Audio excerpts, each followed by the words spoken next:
Welcome back everyone. Today's video is a little different from my usual content, but in this video I'll be reviewing the Quest 3 in my first week of impressions. Now for those of you who don't keep on top of the VR news, the Quest 3 was released almost 2 weeks ago on October 10th. This was huge for the VR community because we hadn't gotten a consumer grade headset from Meta since 2020, and if I'm being honest, the Quest 2 was beginning to get a little stale. It's like an old phone you've had for a while, but the company won't release a new one for another year, or you're just too broke to get a new one. But any new tech will have its downsides, and I'll go into that later in the video. But for now, to the unboxing!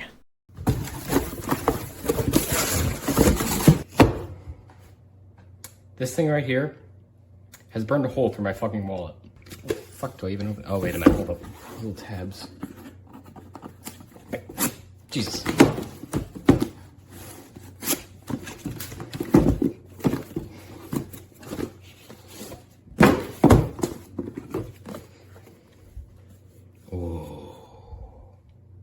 It's glorious. Oh damn, this shit is tiny. Drop please.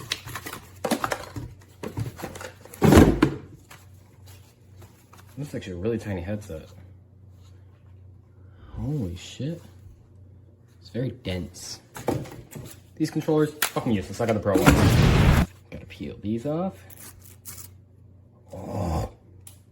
This is like my favorite part of any electronics opening.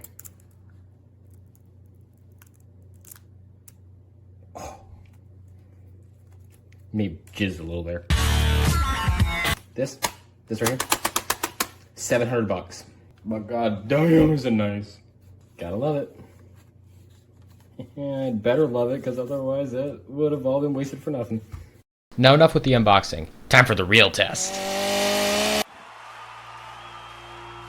I decided to start with Saber because it's probably the most collectively played game in VR. Now one thing I noticed while playing this game is that the controllers are noticeably lighter, and with the tracking rings removed, the center of gravity is much closer to your hand. This makes rotating motions a lot easier, which is essential in Saber.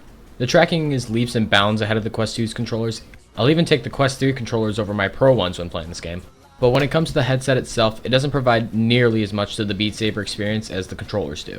I mean, the game is optimized to be playable on the original Quest, so it's not going to need that extra performance boost. And that added FOV is nice, but isn't essential for a great experience in the game. The second game I decided to try out was Pavlov Shack. I chose this game to kind of encompass the whole FPS crowd, which is one of the biggest groups of VR enthusiasts. I tend to find myself leaning towards this group, so it was essential that this headset worked well in this game. And by God did it deliver. The controllers weren't anything to write home about. I mean, yeah, it's nice for them to be lighter, but the unreliability that comes with the infrared tracking is a real nuisance in a game like Pavlov. I will be returning to my Pro controllers for this very reason, but by God, the headset was a dream come true. Now for those of you who don't know, I started VR in one of those cheap headsets you can get at Walmart for 20 bucks, the ones you have to put your phone in. I immediately moved from that to the Quest 2 almost 2 years ago, and I've never used a headset that had a field of view wider than 90 degrees. So using this headset in Pavlov was like rediscovering VR all over again.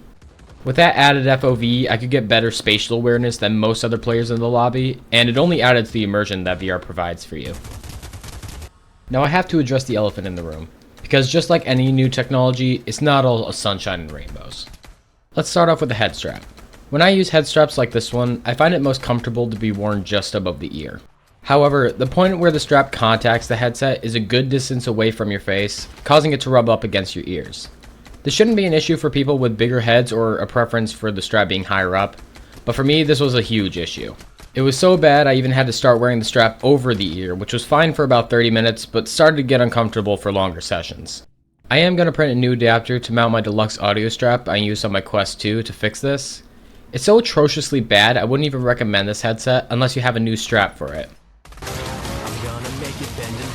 They also switched what side the audio jack is on, I believe to save space on the headset, and while this isn't a huge issue, it's annoying to have to run the audio cable from my DAS across my headset to plug it in. This can also cause issues if you wanted to 3D print an adapter for a Quest 2 head strap with an audio jack, because most of them don't have the springy cable that the DAS does. Battery life is short to say the least. It's almost half that of the Quest 2, which for more casual players who hop on for a few minutes isn't an issue, But for people like me who can spend long as 4 or 5 hours in VR, this is an issue. Well, Dalton, why don't you get an external battery so you can play longer? Shut up! Not everyone can afford a Quest 3, new head strap, and battery pack. And not only that, but from my experience, having to manage charging not only the headset, but an external battery on the same charger is not fun. Oh my god, Meta, how can you mess up this bad? The other things can kinda be forgiven for the sake of a smaller profile and a lighter headset, but you do not compromise on the microphone. They somehow got an even worse microphone on this headset than in the Quest 2. I'm gonna have to start recording my voice on a clip-on mic to make it not sound like 2010 Xbox Live. And my clip-on mic isn't even that expensive. I literally got it for 20 bucks on Amazon. I don't know what you got out of downgrading the microphone that much, but whatever it was, wasn't worth it. Now just another random spiel, but if you saw my recording earlier, yep, there it is. The Quest 3 now records when you go near your boundary. Like, what is the point of that? What do I gain from recording how small my boundary is? I can't find a setting to turn this off, so if someone knows how to do that, please tell me. I do believe that the Quest 3 is a great headset, but it isn't for everyone. For the more casual gamer, the Quest 2 or the speculated Quest 3 Lite will suffice. But for those more hardcore players who want an edge over their enemies, it's a great buy, and when paired with the Pro controllers and a good head strap, you are guaranteed a good time. Thanks for watching, see you next time.